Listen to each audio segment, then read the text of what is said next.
அனைவருக்கும் வணக்கம்.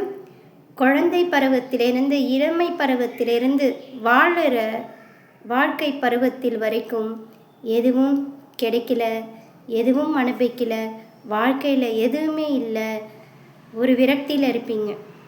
வாழவும் பிடிக்கலை, சாகவும் முடியலை, என்னையே வெறுத்துட்ட, வாழ்க்கையே வெறுத்துட்ட, நிறைய ஏமாற்றம், காயம், கஷ்டம், கொடுமையான வார்த்தைகள், கடுமையான சொற்கள் எல்லாத்தையும் தாங்கிட்டேன்.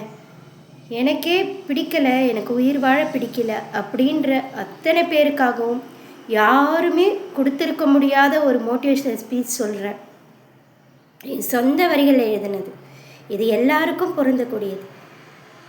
மனிதர்கள் 1000 விதம், அவர்களுடைய குணாதிசயம் பலவிதம், கொடுக்கும் காயங்களும் கஷ்டங்களும் கொடுமையான சொற்களும் வார்த்தைகளும் செருப்படிகளும் எல்லாம் தாங்கிக் கொள்ளத்தான் வேண்டும்.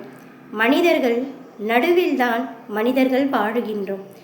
மிருகம் போல இருக்கும் மனிதர்கள் நடுவில் தான் வாழ்க்கையை வாழ்ந்தாக வேண்டும். உயிருள்ளவரை பிறருக்காக நாம் வாழ பிடிக்கல, என்னை நானே வெறுக்கிறேன், விருத்தியில் இருக்கேன்னு யாரும் சொல்லாதீங்க.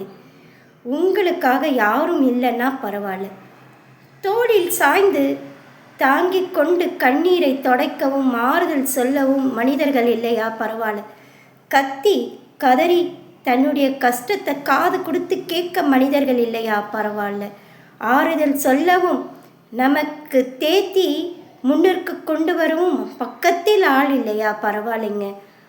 உங்களுக்கு கஷ்டமோ நஷ்டமோ துக்கமோ எதுவாக இருந்தாலும் உங்களுக்காக துடிக்கக்கூடிய உங்கள் இதயம் இருக்கிறது இல்லையா? உங்களுக்கு சந்தோஷம் என்றால் மகிழ்ச்சி தர உதட்டில் வரக்கூடிய சிரிப்பு துணையாக இருக்கிறதல்லவா? உங்களுக்கு என்ன நடந்தாலும் சரி, அவமானமாக இருந்தாலும் சரி, உங்களை உயர்த்தி பேசக்கூடிய தருணமாக இருந்தாலும் சரி, உயிர் உங்களை விட்டு போகாமல் இருக்குதில்ல, எல்லாத்தையும் தாங்கிக் கொண்டு துடிக்கிறதில்ல.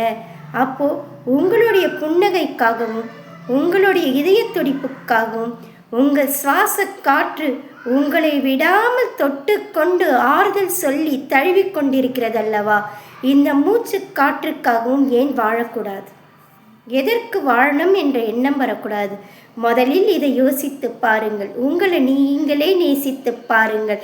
உங்களுடைய புன்னகையையும் உங்களுடைய சுவாச காற்றையும் உங்களுடைய இதய துடிப்பையும் நேசித்து பாருங்கள். உங்களுக்கு வாழவே பிடிக்கும், வாழ மட்டும்தான் பிடிக்கும். நன்றி, வணக்கம்.